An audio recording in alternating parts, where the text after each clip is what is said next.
Xannies, ads, tussin, footballs, bars, roofies, robo-tripping, blueberries, roaches, peaches, farmies. By the time you realize that you've started doing it pretty frequently, you're going to be physically addicted, and then you're at a point where you can't stop even if you want to. Every prescription drug has an effect on you. That's why doctors give them to people. Some people think that because drugs come from a doctor, they're safe. But taking them for recreational use to get high can be just as dangerous and addictive as taking street drugs. A pill can have a totally different reaction on you than the person it was prescribed for. So a drug that's okay for somebody else could be dangerous for you. Because of potential for abuse and addiction, the DEA puts many prescription drugs in the same category as opium and cocaine. They're made obviously by pharmaceutical companies. There's basically 4 different categories: depressants, opiates, and morphine derivatives, stimulants, and antidepressants. They come in capsules, tablets, and liquids. A lot of people think that taking a prescription medication is okay because it's not illegal.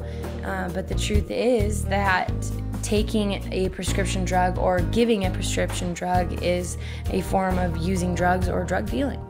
The first time I ever took Xanax was with friends. They just had some and I was curious. I was curious, and I had a friend that just told me about it, and I wanted to try it, and I tried it. It was in high school. I remember one of my friends had gotten a tooth pulled, I think it was, and got a prescription of them. He had an entire bottle, and he was just telling me what it was and if I wanted to try it, and I just went for it. I was introduced to it by a friend of mine that actually was going to see a psychiatrist to get it. I was just hearing all of these good things, or these fun things. And it's like you're drunk and you don't have to drink. It's like, oh, they must be great. I'll try one. It's like, okay, well, here, take these. You'll have a great night. You're gonna feel really good. And, it's gonna be totally fine. My best friend in high school, she gave me one because her boyfriend used to take them. And she thought that they made her more comfortable around him and more secure about herself. And so she was like, hey, try one, I'd try anything that anybody had, just test out different prescriptions, and it just kept moving up. I wasn't picky about what kind I took, whether it was Klonopin or Xanax or Valium. So many of my friends were getting it prescribed from psychiatrists, and they were going to 2 or 3 different ones a month, so we had a pretty steady flow of it. I started going to doctors and, telling them a lie about trying to get Xanaxes, telling them that I couldn't concentrate at school, or I was just nervous or not comfortable around anybody.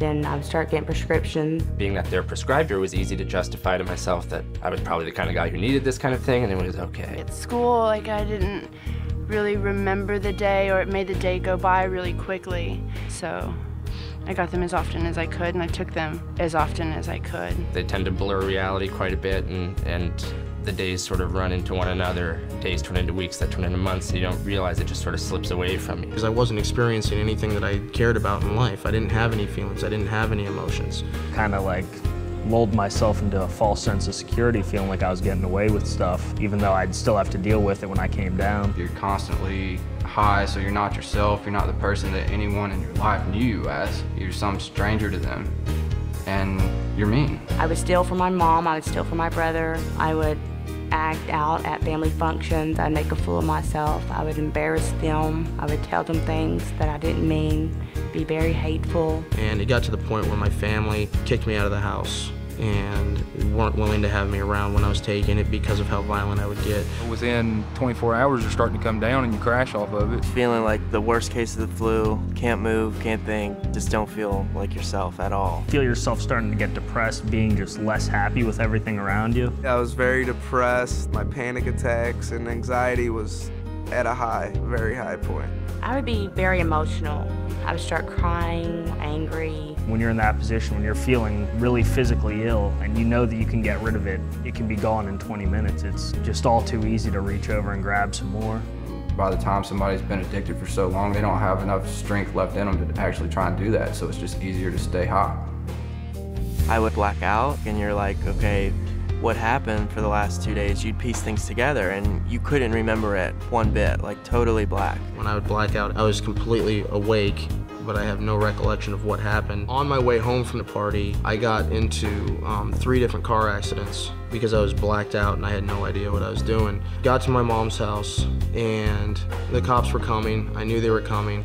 My only solution was my plan was to blow up my car in my mom's driveway. So I went out and I set my car on fire. I passed out at a party. I woke up. The next thing I knew, I was at a hospital, and my friend that I was at the party with told me what happened and said that I took about 20 Xanaxes that night. They called an ambulance, took me to the emergency room, and they had to pump my stomach. They thought I was trying to kill myself, but I was just trying to get high. I was drinking with the guy, and he kept on encouraging me to drink more, and I didn't understand. I just didn't really question it. I think I was 16.